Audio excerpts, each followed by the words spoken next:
Oh my gosh, it's 12 o'clock here at MST time, and I am so excited to have our guest today. And we cannot break tradition, so we are starting off with a little dance. Okay, Darby, what's your favorite dance move? Oh my gosh. Well, I'd have to get my whole body into it. I know, right? I mean, chair dancing can only take you so far. there's no cutting rugs when we're chair dancing. Although we got these new, they came in and did our new floors, and they took it back to polished concrete because that's apparently the thing to do. Yep. And so now, watch this. I can roll. Like, watch. I mean, the things that happen. Oh, she can do this too. She's like, I'll see you, and I'll put up your chair. But you got to be careful on those floors. Those are slippery. I know. That's what I'm saying. Like, Anywho, oh my goodness. Okay, ladies and gentlemen, we are here with Darby Affeldt, and I'm excited. We met just like less than 2 months ago, and I feel like we became these really fast friends. Amen. And and it's always amazing how that happens, right? Like, you just meet, and my husband says to me all the time, he says, Terry, you can, like, out of any crowd, you will find that one person that you can like, and I'm like, and they get you. And I'm like, yes, honey, that's called law of attraction. Amen. We were at this happy hour, and I just looked at you and I was like, I got to know her. We had an energy, and then we were like, da-da-da-da-da. And then before I knew it, I was at your meeting, and it was event, and yeah. So anywho, and then we sat and talked. I don't know how long, like maybe 4 hours the other day. We went from a lunch to a happy hour to lunch or dinner. We just kept moving ourselves down the street a bit. Well, it was perfect because we started with coffee, and then all of a sudden the time was wearing on, and then we were right next to this other place that had food and beer. And it was like this progressive. We didn't even plan it, but we had like a progressive meeting. I had nowhere to be. I know, same. It was so refreshing. So, but as I was listening to you, I was like, this lady, she's like a powerhouse. And so I'm like, I want to share, because you just moved here to Colorado, and I just want to share, your knowledge and brilliance with our community. And so bring us up to speed, give us this short, I don't know, 40-second little, like, how you keep doing it now. I know, like, it's like, can you do it in 40 seconds? Go. I grew up here in Colorado. I was born in Littleton. And I mean, I left when I was 5, so there's that. But I did go to Colorado Springs, and that's where I grew up. And then I actually went to veterinary school in Fort Collins. So go Rams. And the thing is out of vet school, I was like, I want something different. I want water. And I can't even remember the name of the movie. It was not Sleepless in Seattle, but there was a good movie. Yeah, I think Michael Douglas was in it. But I saw this movie, and I was like, oh my gosh, there's fairies and water and mountains. So I moved to Seattle, and I was up there for 30 years. Wow. And then, you cross over that age, and you look at your parents, and you're like, they're not going to live forever. And so I chose last year to move back to Denver. So I am back. Wow. I am back to my native roots, and I'm excited to be back. There's a lot more sunshine here. Cheers, my friends. Yep. Okay, ladies and gentlemen, you know that I love tea so much so if you grab yourself a cup of coffee, a tea, if you must. And it's 5 o'clock somewhere too, so That's true. Or grab yourself a cocktail. So. But I love it. So you know what really was really powerful when I was watching and listening to you is that you've reinvented yourself in 3 different industries, and you've built an empire. And not only have you built an empire, you have built a self-sustaining, powerful empire that, is really impressive. And so you've taken all those, so you were a veterinarian, and then you went, and it sounds like you got bored and went into becoming development, right? Yeah. Development. Yep. And then, from housing development, and then you went on to work with in the financial industry with veterinarians, small businesses, and am I missing something else in there? No, I mean, business owners or anybody really is a great ideal client. But yeah, there was a path. And I am still a veterinarian. I'm licensed. I just don't practice anymore. I love surgery. But when I got to Seattle, my very first job was awful. My boss would beat the animals in the back. It was not good. Yeah. It was not good. And I didn't last there very long. I mean, I've always been an entrepreneur too, Terry. Yeah. So Yeah. I quit that job because I bought a fixer-upper house, and I was looking at it one day and I was like, hey, it's like a lot like surgery, like the bones and the framing and the electrical and the nervous system and the digestive and plumbing and skin and drywall. I don't have to use my face, but I'm like, so I was like, yes. Animals are like houses. Yes. No, I'm just kidding. Yeah. And if some guy could do this, like I could do this. And it was helpful that I started dating Rex at the tool rental store. I remember Rex had like pretty blue eyes, but Rex showed me how to use tools, and I loved it. And it was really a lot like surgery. So I started fixing and flipping homes. And then I made 3 times my vet salary, and I quit my job, the evil job, and I became a surgeon on the side, like a relief surgeon. And then I started fixing and flipping homes, and then I went and got my general contracting license, and I think I was the first female builder in Seattle. And I remember I was 27, and these guys would show up, and they'd be like, "Where's the boss?" I'm like, "I'm the boss." And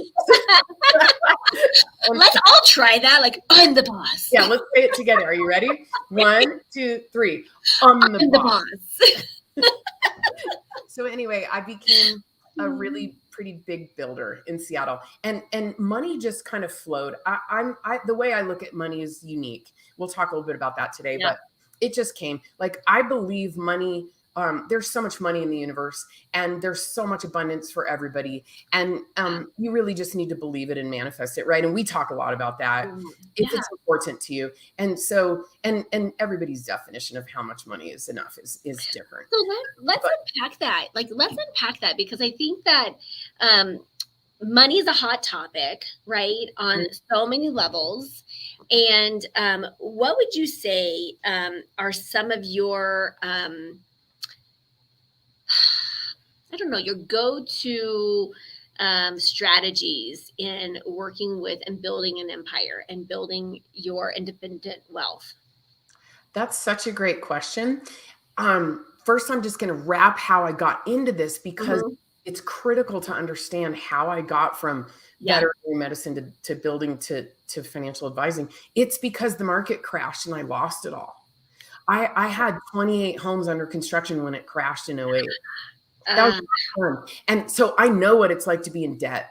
I owed $14.1 million. And so I paid it all back. Good for me. But what happened was then there was nothing going on building wise. And I really, really started to look at money and like, why was it that I was attracted to business and financial topics? And it just comes down to my values.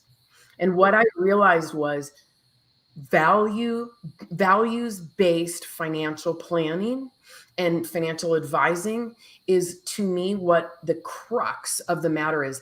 The question is never, what does money mean to you? Or how much do you want? Or where should we position it? Or what should your portfolio look like? Those are ancillary. What's important to me and what I learned from losing it all, and I lost almost all of it. And what I realized was it flows, it'll come back. Life is good. There's food in the fridge. The daffodils are out. Mama loves me. It's all going to be okay. But what is most important is what is beneath all that. And so your question is, what are some strategies? The very, very first place I start, which I think makes me a very unique financial advisor, is not about the portfolio construction and what ETFs or mutual funds to use or what products to use. The answers are going to emerge. What's more important to me is what is important to you about money, and dissecting underneath, right? And if we dig down deeper, and I mean deeper, what's important to you? If you really ask someone that question, they'll say, well, then I could have nice cars, or I could, great. Those are ornaments, but they're going to pull down the branches of the tree. So what's more important? What's underneath that? And at the end of the day, you know what it comes down to? things like a really good friend of mine said to me last night on the phone. He said, freedom. Okay, tell me more. Freedom from feeling nervous that I can't pay my next bill. Freedom to go on that vacation and then not have to scrimp and scrape because we went on that vacation. Yeah. Or freedom to give, freedom to and then time. Like, yeah, I bet that's a big one.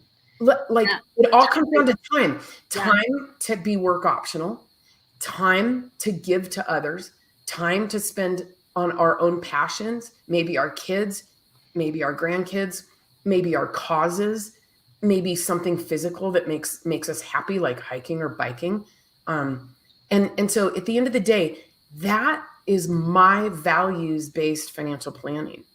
What's really critical to someone. And then from there, building that roadmap is unique to everybody. Everybody's financial plan is as unique to them as their own DNA. Mm-hmm. Yeah. And I say that because, I did get trained as a veterinarian. DNA. It's genetics. That's right. Yeah. I love it. Okay. So finding the values. What are our values, and really digging beyond the values. It sounds like even deeper beyond that is like really, what's your why? Like what's driving this? What is, what's important to you and your family, and, how do we build upon that?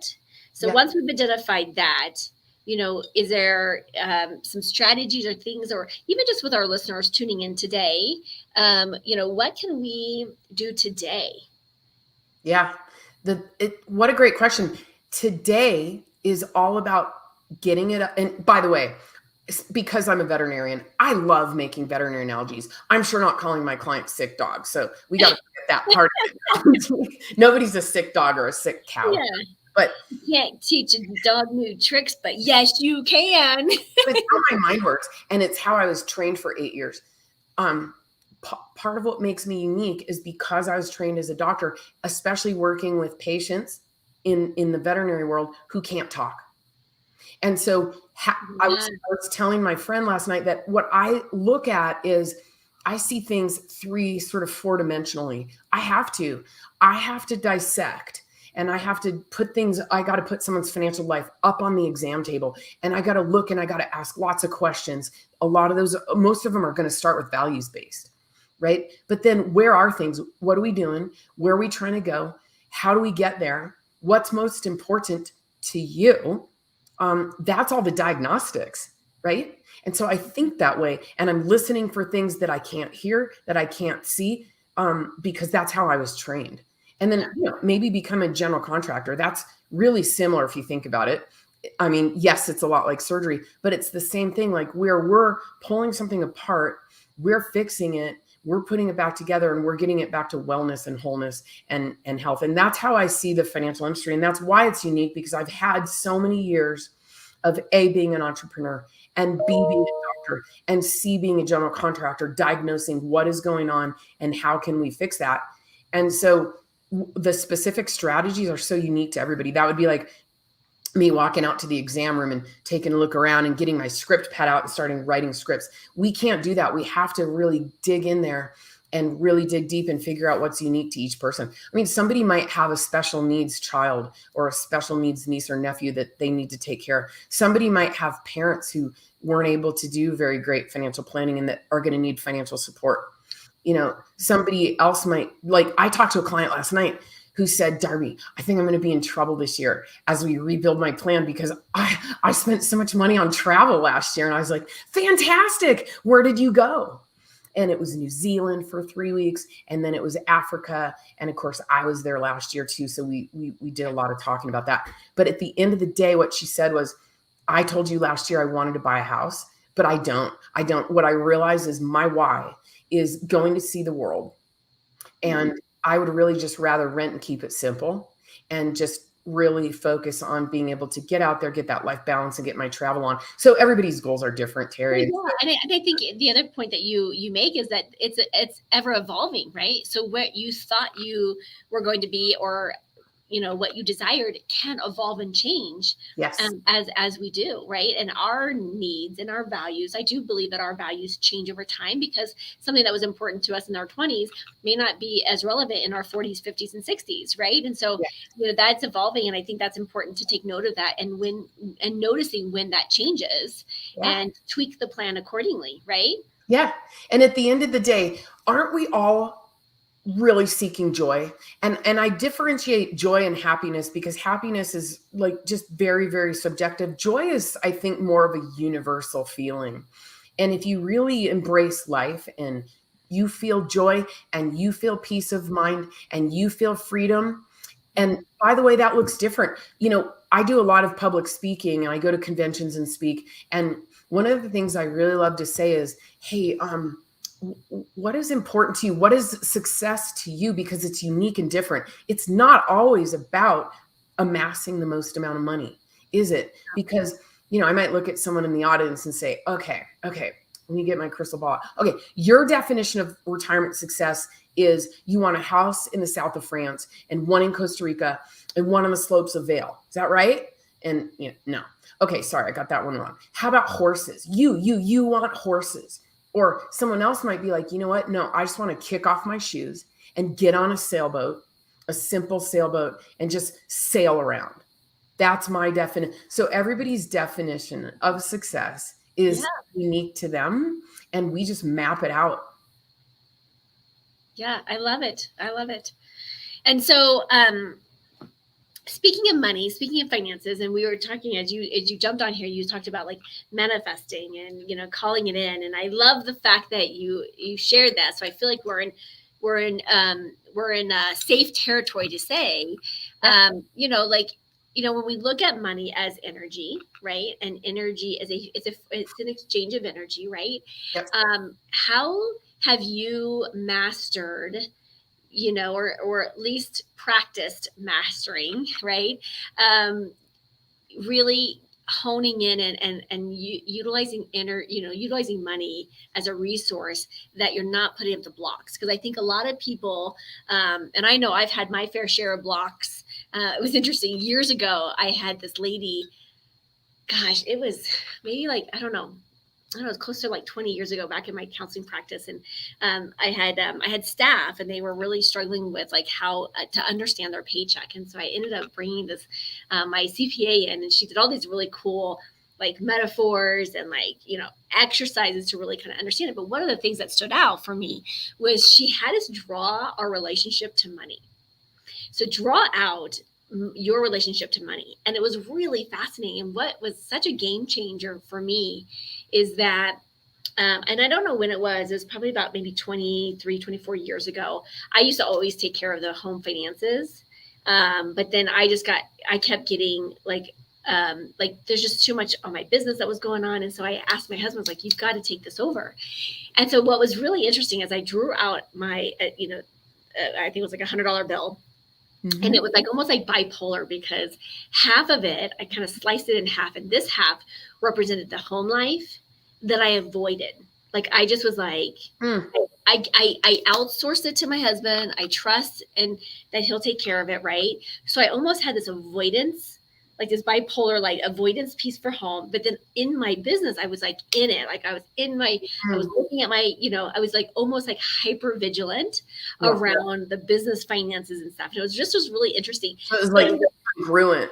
I wasn't congruent. And it was like, I'm not in the flow. And so my biggest takeaway was like, whoa, this is coming easily. But then this was, I feel like I was like literally blocking it. And I'm telling you, that exercise was such a profound exercise. So I'm going to encourage you that, everyone who's listening and tuning in, if you have not done an exercise like that, take some time.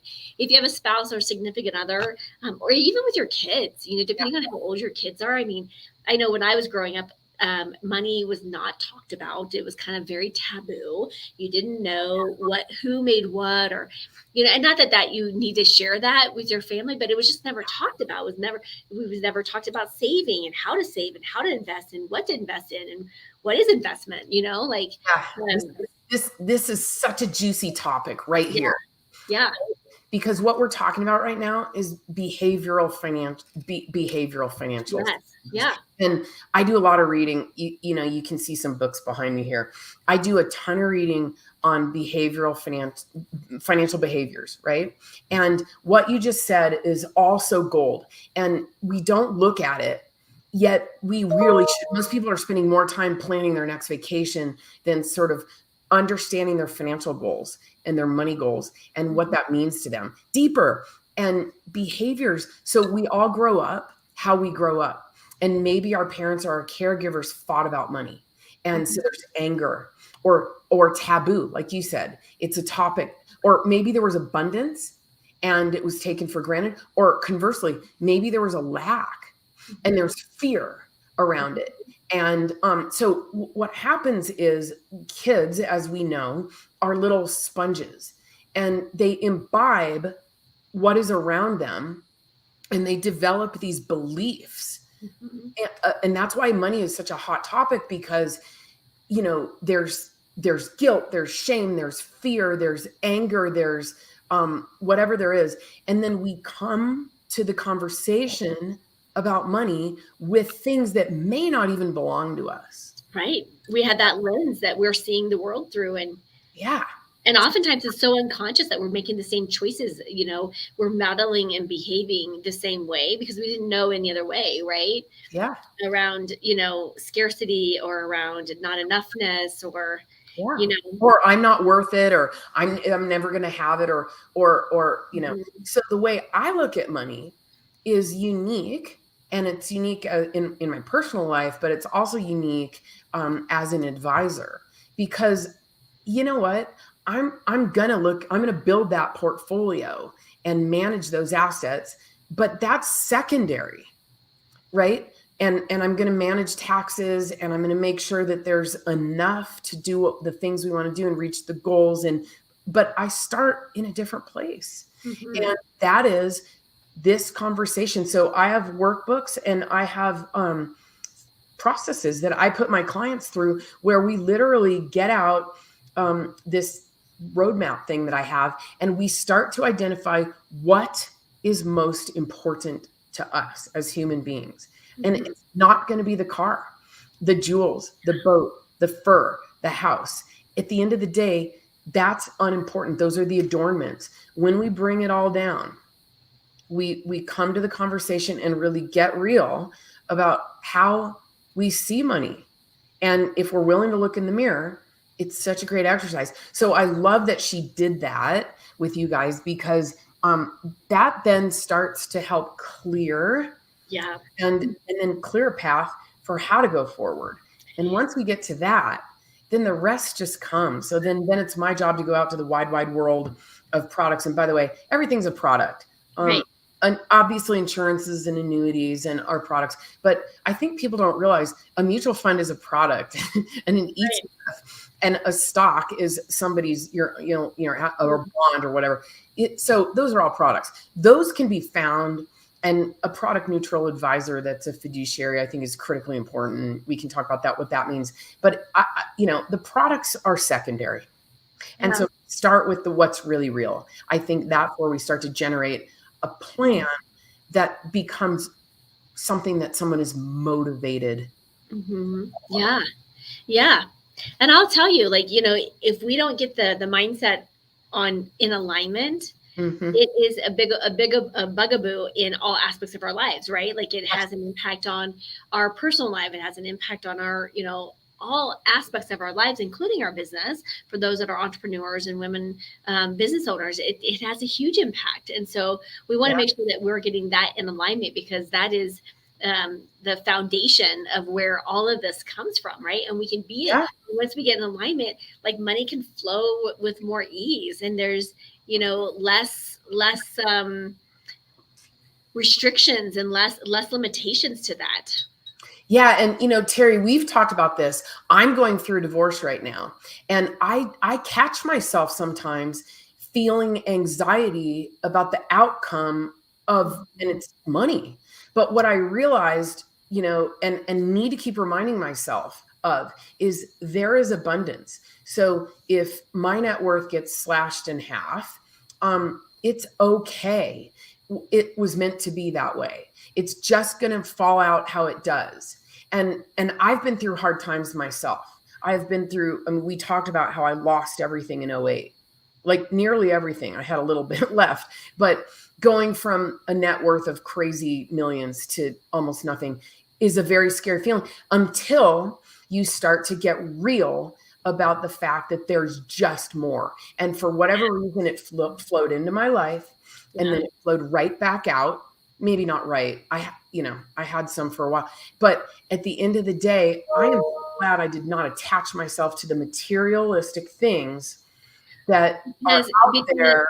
Yeah, because it can, when you start to lose it, I mean, like, and you could easily have spiraled down there. And the thing is that you did not stay down there. And that's so important, is that you did not do that. You were able to pay off your debts and climb back out of that deep, deep hole and create another, like, you totally reinvented yourself and came back up, kicking and screaming. And you're like, yes, I am not going down with this one. Yeah. But I do think that that's an important thing, is if we can take away, and one of the things that I speak a lot about is like this detachment to the outcomes, because so often when we have that outcome attached, then we were like, well, this is going to be happening. What happens is reality gets created twice, once in our mind and once in reality. And so once we've attached that outcome, and once we've locked onto it, guess what, folks? It's almost guaranteed that you will create whatever it is that you are focusing on. And so if we can detach from the outcome, if we can detach from the outcome and really play in the state of neutrality. And neutrality, there is no judgment. It is what it is. I just had a situation that just came out of like left field just recently. And this morning, I got this phone call and I was like, interesting. Okay. Well, let's see how we're going to navigate this. And, I was very firm with the person who made my gigantuan mistake. And I just told him, I said, hey, I don't want to have you call me back until the VP or the president of the company is on the call and you guys have figured out a solution. And so I'm like, this is on you. And I'm just going to, I'm detached from it. And I just keep asking, and it's a wonky statement. Some of you have been following me for some time. If we can stop the thought process of going into there and latching onto that reality, because I always give the example, when we look in the mirror, in the car, in the rearview mirror, there's a warning label and it says, a caution, objects in the mirror may look closer than they appear. And so we have a reality, and it's real. It's a mirror, right? But the mirror is actually deceiving our eyes. And so we're actually that's not the true reality. And so sometimes we can be like, okay, there's something, if we can stay in that place of allowing the juiciness, the learning, the lesson, the whatever to percolate up, because guess what? There's always a rainbow in every storm. And if we allow that time to have that happen, and we don't cut off the process of it, it will come. And so the statement is, so I'm going to have everyone write this down, drink your cup of tea and jot this down. That is this: everything is the opposite. I'm going to type this in the chat here. We're going to try my best to do this. Everything is the opposite of what it appears, heavens, to be. And nothing is the opposite. Shnikes. I'm trying to type opposite of what it appears to be. And then I'm going to put a 3x behind that. And I'm going to invite you to say that 3 times. So everything is the opposite of what it appears to be. And nothing is the opposite of what it appears to be. Everything is the opposite of what it appears to be. And nothing is the opposite of what it appears to be. Everything is the opposite of what it appears to be. And nothing is the opposite of what it appears to be. And what then I would ask after that, what else is possible? Because then we start to open ourselves back up to the possibilities. And it comes from a place of openness, and we almost like create this open channel again, so that we can be in a flow and alignment again. And so again, this situation, trust me, I was saying this, I was like, I actually said part of it on the phone with the lady. I was like, oh, isn't this interesting? Everything's the opposite of what it appears to be. And I'm sure she's going, what the heck? Tagline, hashtag Terry on the call. So, it's true.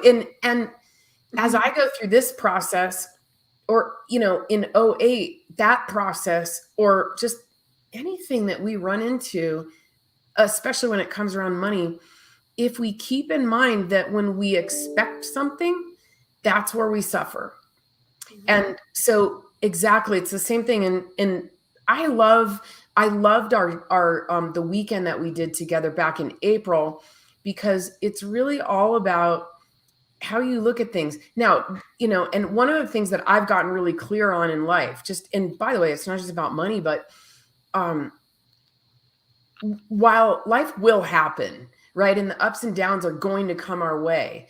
If we expect them not to, that's when we suffer. Mm-hmm. If we expect that they will, like I just an hour ago got an email that a very close friend of mine passed.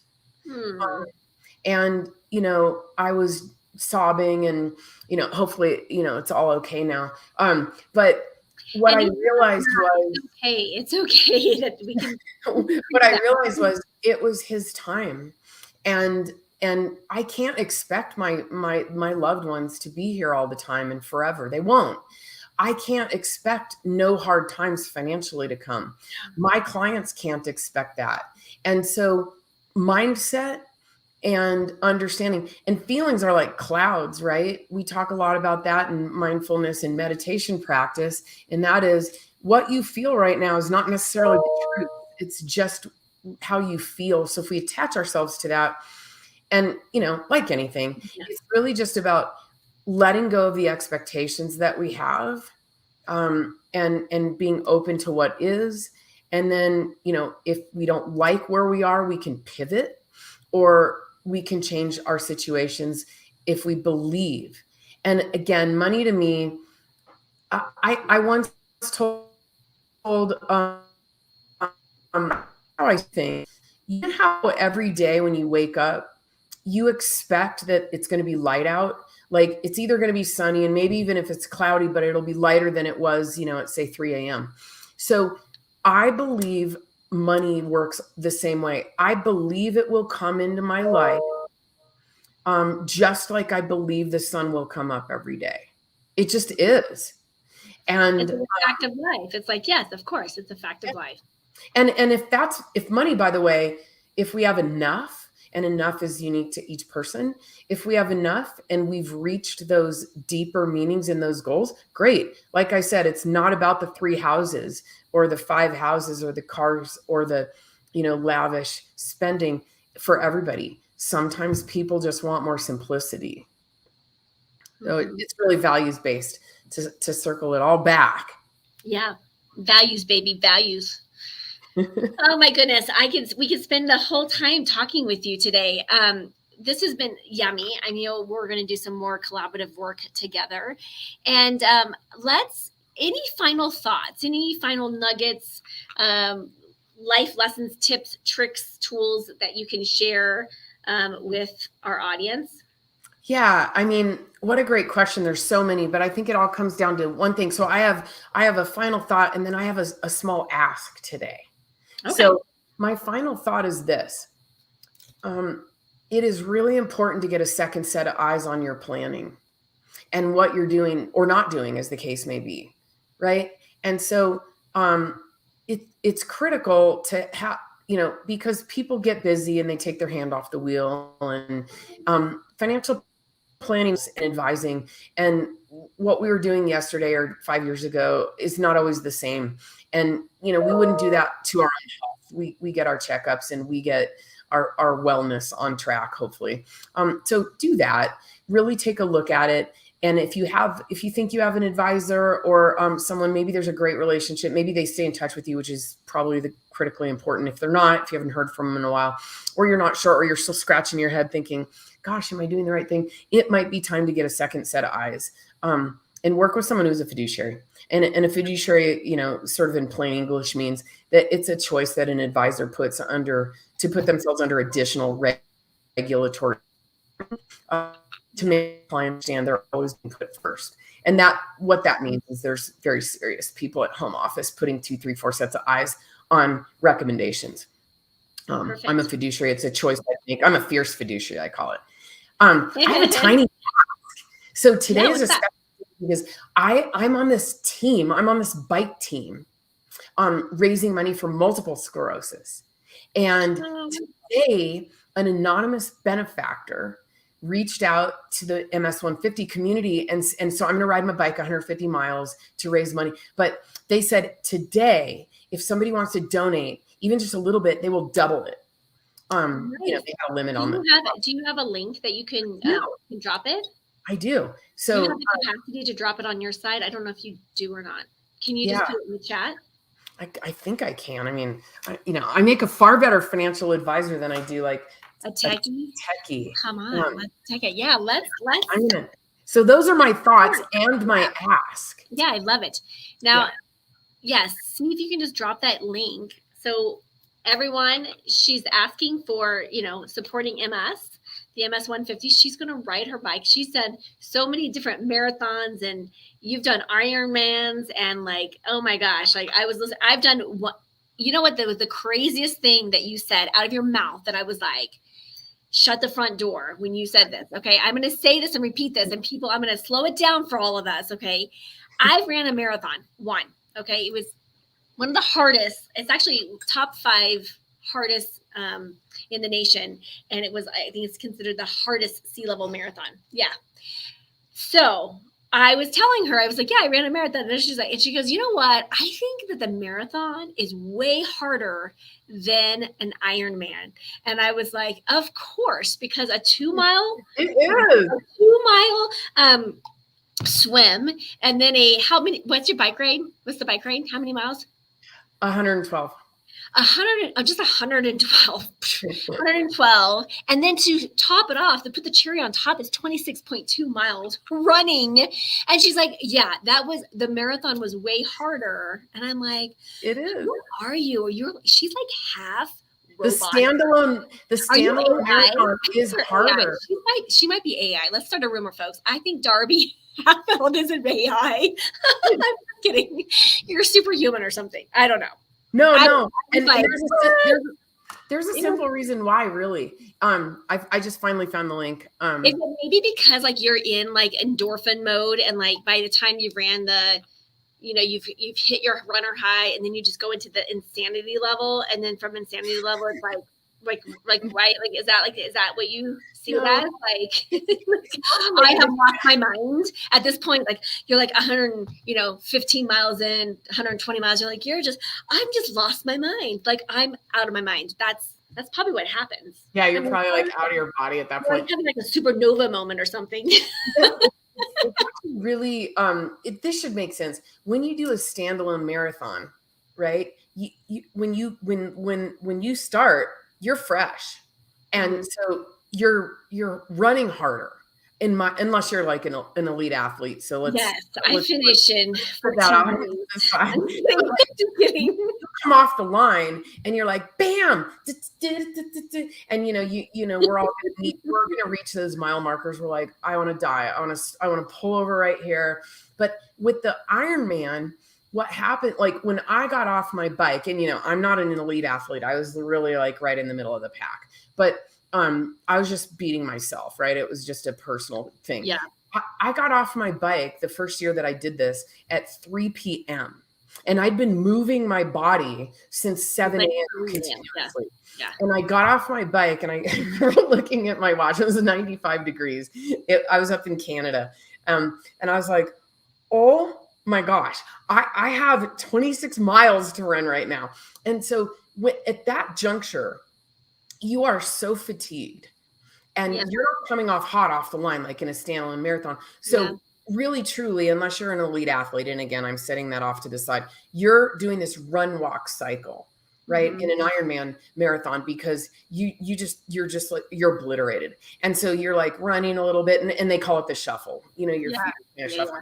So I did a rock and roll marathon in Las Vegas off the couch. I went down there for a veterinary convention, and we stayed at the Mandalay Bay, and there were all these athletes running around, and I was like, what is this? And they're like, oh, the rock and roll marathon's tomorrow. So I just signed up. And because that's what you do. Like, this is why we connect, because we're like super crazy. Oh my God, I love it. I mean, I think the last time I did an off the couch, it was 12 miles. It was not 26. Okay, like I have done an off the couch. I'm like, it wasn't really. I forgot that I had signed up for it. And I had signed up for like 6 months. Oh, shoot. I got to run a marathon tomorrow. And my girlfriend texted me. She was like, what time are you picking you up? And I'm like, what are you talking about? She goes, we have a half marathon tomorrow. Or yeah, it was tomorrow. 2 days. It was 2 days out. And I go, okay. Yeah. I mean, most people don't do that, Terry. You and I are like, oh, okay. Well, all right. I guess I'm right. Anyway, don't let me hold you back. Let's go. I had dropped my running shoes just because, I can't run right now. I have arthritis. Maybe that's a mindset thing I got to work on. But anyway, I had my running shoes with me. So I was like, oh, well, good day for a marathon. So, but I found that it was harder because, I came off the line and I was fresh. Yeah. That totally makes sense. I forget who the guy is. I'm going to look it up. But there was this guy. He ran the shuffle.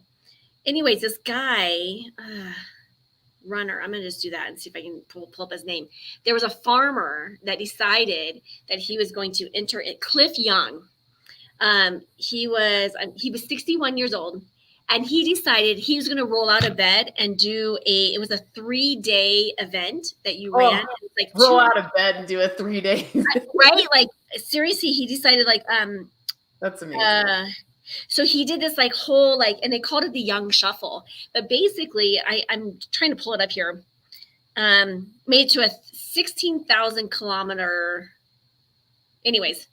But he came out and he literally, if you look at him up, he's wearing farmer boots, he's wearing steel boots and clothes, and he didn't know, and it's cow dung on him, probably cow dung, right? No judgment. So he just, and no one told him the rules that you go to these campsites and then you sleep for 8 hours and then you get up and you redo it, right? And you keep going.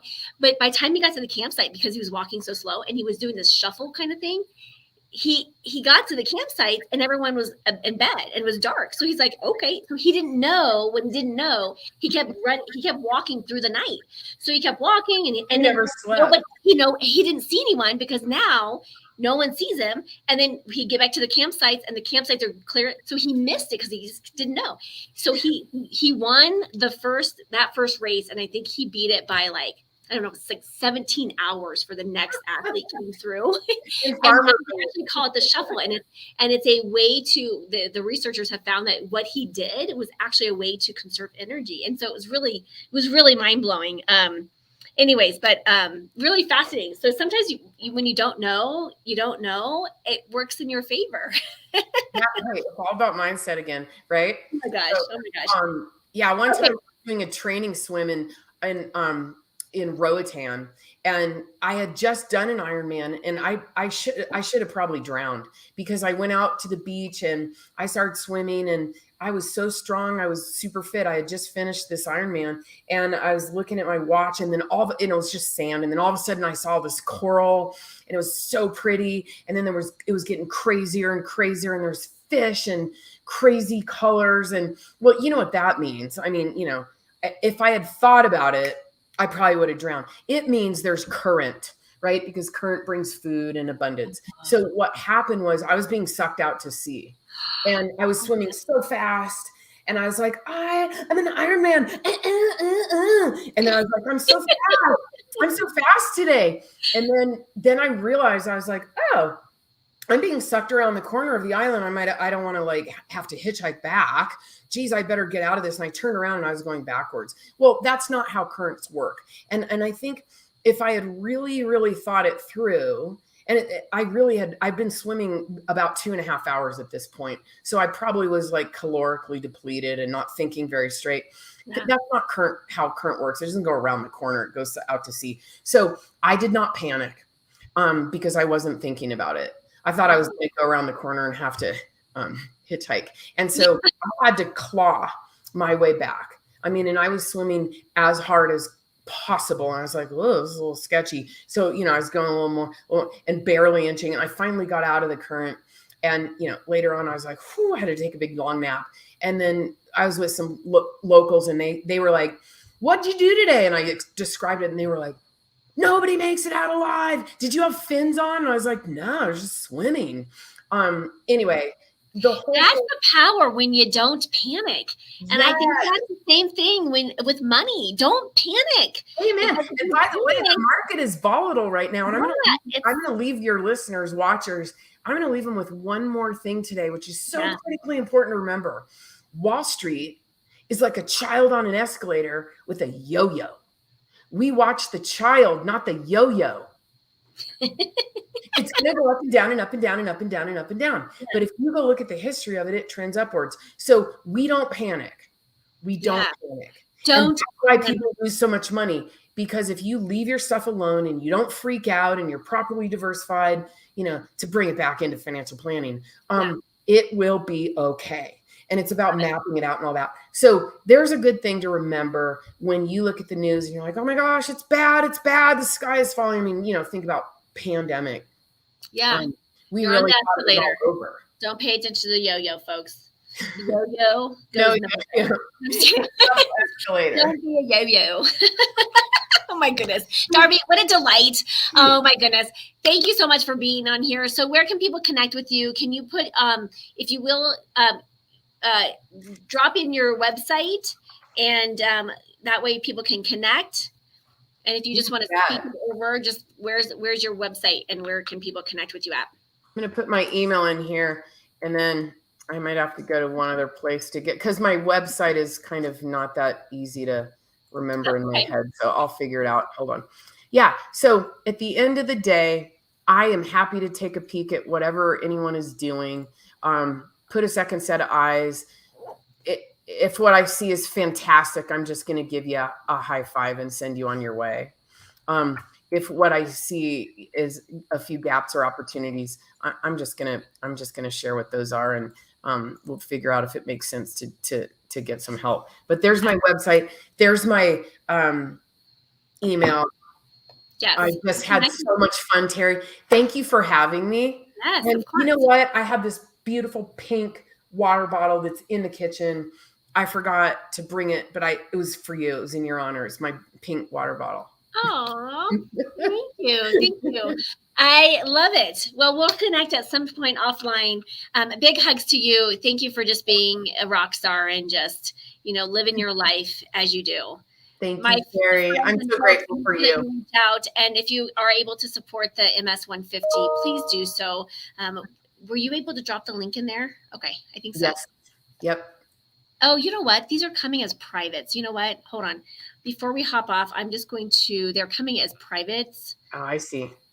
They're in my private stash here. Okay, so I'm going to drop those links. That is the MS 150. I just dropped it in. And then I'm going to also drop in her email, which is right here. Dropping it in right now. I want to thank all your guests for coming too, if they're still here. I just love connecting with people, and I'm so grateful you took an hour of your day to spend with Terry and I. That's never taken for granted. So thank you to everybody who joined. Yes. Okay, so those are all at the bottom, so it makes it super juicy and super easy for you to access. The 150 or the MS 150, and then her email, and then also her website. So big hugs to everyone, and we'll see you on the next show. Thanks, Darby. Bye.